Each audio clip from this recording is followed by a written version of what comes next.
Live from our 7 Tasmania studios, your nightly news with Kim Miller begins now.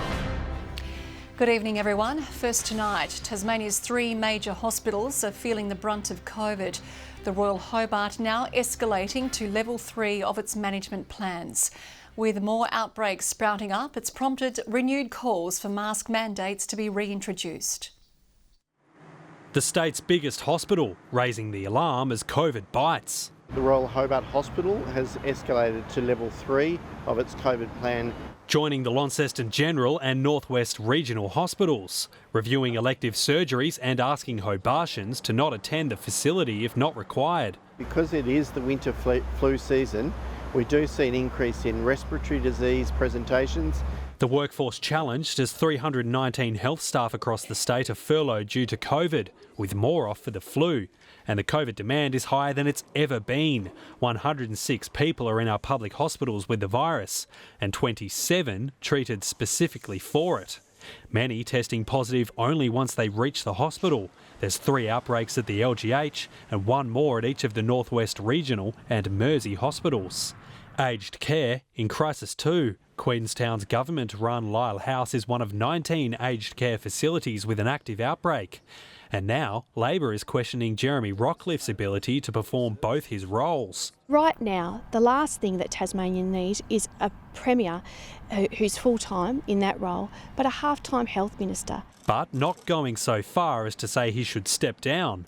The Premier replying, Tasmanians aren't interested in Labor's pandemic politics, and saying he chose to retain the role because it's important to the state. We need masks, we need improved ventilation, and we need the Tasmanian government to be honest with Tasmanians about the seriousness of the wave that we are currently experiencing. At this stage, the advice from Public Health is that everyone should consider, when they're indoors, wearing a mask if they cannot socially distance. Every step of the way we have walked hand in hand with public health. It has served us very well for 2.5 years. Tasmania's infection rate is already the highest in Australia, and the worst is yet to come. The nation's being warned we could see 1 million active cases within weeks. We may see more and more, with increased cases in the hospital, with increased furloughing, we may see reduced elective surgery outpatient services. Josh Duggan, 7 Tasmania News. And Tasmanians are being asked to play a role in keeping the state free of foot and mouth. To counter the outbreak in Indonesia, border controls at Tasmanian airports have been introduced to back up those from the Commonwealth. Authorities say the risk is low, but want any returning passengers to thoroughly clean their clothing and shoes before entering Tasmania. They'll also be employing 8 extra biosecurity staff. Additional staff will actually be actively engaging with passengers as they move through our terminals at our major points of entry. They'll be asking questions about their travel, where they've been. This has the potential to be absolutely devastating to our farmers, to their families, and indeed to the agricultural industry. Dairy is Tasmania's biggest agriculture sector. Family and friends of Tasmanian prisoners have been compromised in a Department of Justice data breach. Contacts of inmates were sent an email yesterday about the Visitors Reception Centre being closed. However, an administrative error caused all email addresses to be visible to other recipients. It's understood at least 250 people were affected by the breach. A Department of Justice spokesperson says it's taking steps to ensure it does not happen again. The state government has identified 3 sites for the construction of a new court complex in Burnie. All locations are in the CBD, including a site metres from the current courthouse on Alexander Street and a site across from the police station on Wilson Street. The third location kept confidential at the proponent's request. We're now in the process of having further investigations of those sites and certainly listening to the community again as we move through the process. What they need to do now to provide certainty to the local community is to make sure that they rule out once and for all the Morville Road site. Cost estimate for development of each site will now be developed. Tasmanians doing it tough in the face of rising living costs will now have access to more funds for household essentials. The state government's no interest loan scheme has increased from $1,500 to $2,000. Low income or concession card holders will benefit from the boost, which is also designed to deter locals from payday lenders.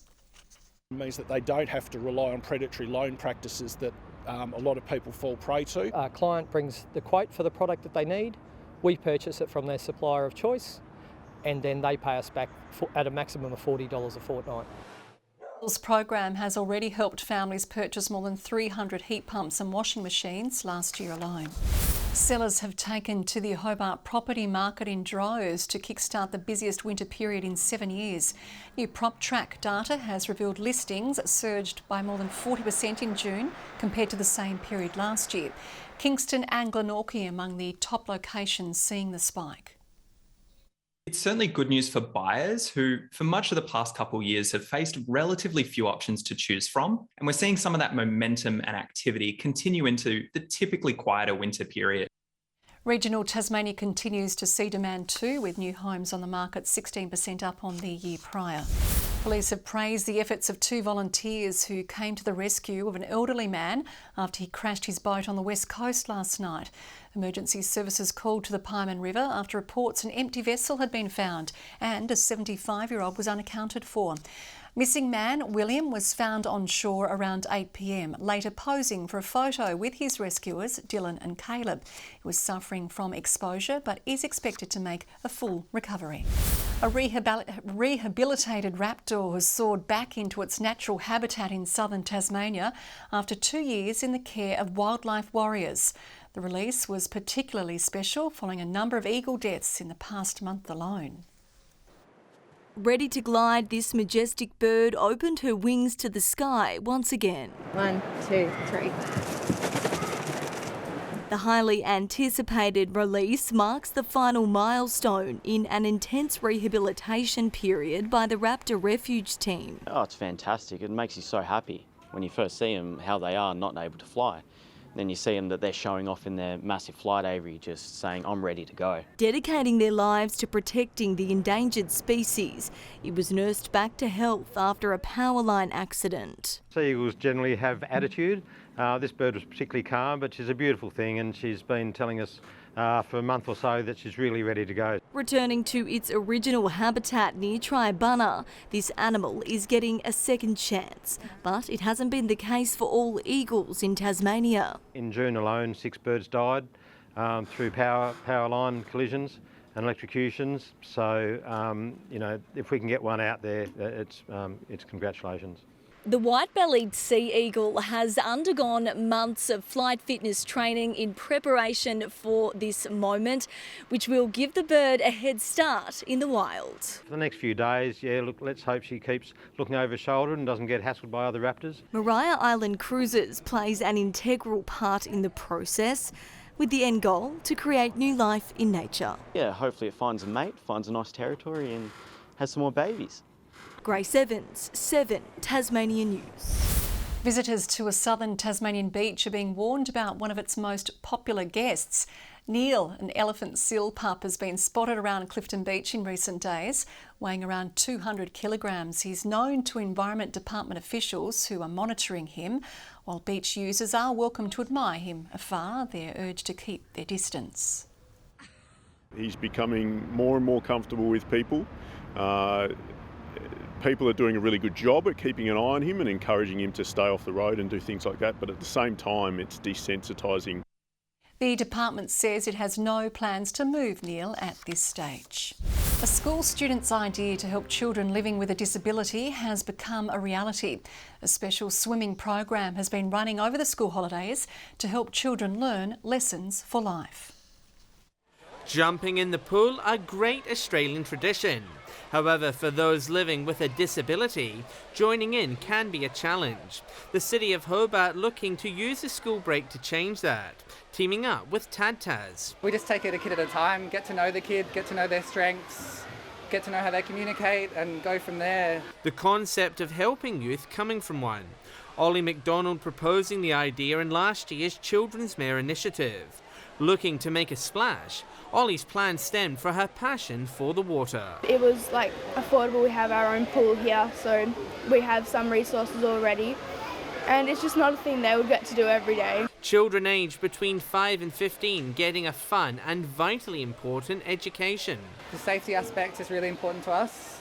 And just what we're doing is all the classics, lots of kicking, lots of bubbles, lots of noodles, lots of games. The experience life-changing for some. There's definitely a few people that have been part of the program that have never had don't like their ears or their face in the water. We've really got them in the water, they're splashing about, they're having fun.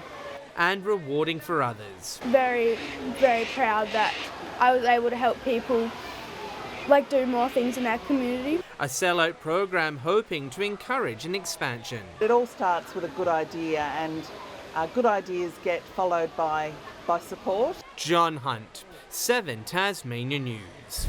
We still call her our own, and Tasmanian Reggie Bird has made history, being the first 2-time winner of Big Brother. She beat 2 other returning players, 11 new contestants and 2 intruders to win $250,000 in prize money. The 48-year-old was the first winner when the show started almost 20 years ago. In a blow for local cricket fans, Australia's men's team will skip Tasmania this coming season. Blundstone Arena had been pencilled in to host South Africa on January 12. However, Cricket Australia says the Proteas have withdrawn from the 3-match series. Instead, the women's side will play at their venue in one of the summer's premium slots, hosting Pakistan in a T20 on January 26. Cricket Tasmania says while the loss of a fixture is disappointing, they're pleased to welcome the women's international cricket to the state for the first time in 6 years. In hockey, the Tasmanian Tigers have announced their extended men's squad ahead of the upcoming season. Several Kookaburras players will feature in the side, including captain Eddie Ockenden, Jeremy Hayward and Jack Welsh. Younger prospects will also be given a chance to show their skills. When you start talking to the group about, play with pride and passion and representing your state, it's an easy message to give to that group. Round 1 will begin at home in September against the Brisbane Blaze. Josh Adams says he's heartbroken he won't be back at the Jack Jumpers next season. The inaugural MVP of the club took to Instagram today, critically admitting he could be accused of being a bit fiery at times, but would never apologise for being a competitor. It follows Adams' bombshell revelation yesterday that the coach didn't want me. The Jack Jumpers say they wish Adams all the best for the future. In the NBL 1, the Hobart Chargers men's side is hoping to have their head coach courtside this week. Anthony Stewart missed last weekend's Melbourne road trip due to COVID. It didn't stop them from continuing their winning streak and also going top of the table. However, one of their star players believes they have room for improvement. A couple of guys step up and have big games, but we're nowhere near what we can be. And obviously when Sam McDaniel gets back, that'll help us a lot. But right now we're just trying to put it all together. Meanwhile, the Chargers women are now off the bottom of the ladder, and their coach is hoping to finish the season off strongly. Just got to keep playing the right way and keep showing the club and our fans and our sponsors that it is still heading in the right direction irrespective of the result. The Chargers host Diamond Valley and Knox Raiders this weekend. Meanwhile, the Tawns are ruining Sunday's road loss to Ringwood. And under-strength Launceston were wearied by a tough match the night before, but say that's no excuse. We've taken a lot out of that, particularly in defence, in terms of sticking to our scout, which we didn't, but fatigue was definitely a factor in that game. All those double headers are 2 games in 18 hours, so it's something that we've got to learn how to play for, and I think finals will be a similar format. This Friday, Froling will match up with her sister Alicia, who plays for the Knox Raiders, with star Mariana Tolo set to return after COVID. The North Hobart Football Club Academy players have taken to the field in a special game at East Devonport. This afternoon's match, an opportunity for up-and-coming players to hone their skills. The best of next-generation Tasmanian talent learning the ropes. We've got to make sure we're learning and developing. Make sure, like Harry, you keep setting the structures up right. Bolts do the same thing. A special game was played between the North Hobart Academy and East Devonport Under-16s at Girdlestone Park. The goal, preparing them for eventual TSL service. First time the boys have travelled on a bus, so it's about sort of emphasising to them behaviours and habits leading into a game, about preparation. The exhibition match is an opportunity for the players to play a game during their school holidays. North Hobart also says it's a show of support to the East Devonport club, with that club having aspirations to enter the State League. Obviously East Devonport are aspirational and want to join the State League, so we thought it was a great opportunity for our group to travel up and gives East Devonport a chance to showcase their skills. For the academy players on the field, it was the perfect opportunity for them to maintain their high level of skill. We just learn new things, just new setups, new people in the academy, new coaches. Yeah, it's a great vibe, great experience. Yeah, it's awesome. I love it. Yeah. The East Devonport Swans were no match for the academy in the end, being 157-point losers. Mark Zita, 7 Tasmania News. And Launceston cyclist Sam Fox will put rubber to the road in not one but 2 events at next month's Commonwealth Games. The 21-year-old was already set to ride his mountain bike in Birmingham, but now he'll have to pack another set of wheels as he's been selected for the road race. Fox will be battling for the front in the MTB after a string of good results, including 6th at last weekend's Mountain Bike World Cup in Switzerland. Good evening. Hobart and Launceston both 11 degrees today. Burnie recorded 12 and Devonport our high with 13. Below average temperatures around the state, Wynyard, Low Head, St Helens and the Islands all 12. Strawn 11, Friendly Beaches, Grove and Bushy Park 10. Clearer skies over the north and west today with scattered showers over other regions as this cold pool of air moved right over the state. Now this low level cloud also hit parts of southern South Australia and Victoria. An active band of cloud is over New South Wales and to the east, and just a stream of high level cloud well to the west. Tomorrow the large high continues to extend across the mainland and a weak trough nears our western front, and the next one is south of WA. Winds northwest to southwest at 10 to 15 knots over the north and to 20 knots for other coastal waters. Bit icy overnight and cold with a road weather alert being struck for many forecast districts as icy roads make driving conditions potentially dangerous. Hobart a high tomorrow of 13, only 3 overnight, a possible shower later, same for Cygnet, 13 the top and 13 the high for New Norfolk. Launceston a top of 13 degrees after -2 in the morning, a morning frost for Devonport as well, 13 the maximum, 11 the high for Campbelltown and even colder there overnight. 1 overnight for Burnie, cloudy tomorrow, 13 for Strawn, 14 the top for Smithton. St Helens tomorrow, temperature range of 2 to 13 degrees, same for Swansea, partly cloudy for Fingal, 11 the maximum. On to Friday, a shower or 2 over the west and Bass Strait, otherwise fine and partly cloudy. More showers on the way for Saturday, mainly over the north, central and west. And on Sunday, showers more widespread, but easing and contracting to the west later. Snow to around 800 metres. Further north, and 20 and showery for Perth, 15 the high in Adelaide, a cloudy 13 for Melbourne, a cold but sunny day in Canberra, a shower for Sydney, fine and sunny further north. Partly cloudy in Hobart at 7 right now, down to 5 in Launceston and 5 also in Devonport. I know I don't keep up with the trends, Kim, but it's okay now to wear the same coloured jacket and Spencer, is it? Spencer, it's called monochrome fashion, Murph, apparently. Well, that is all we have time for this evening. We'll be back later with updates, but for now, on behalf of the entire team, it's good night.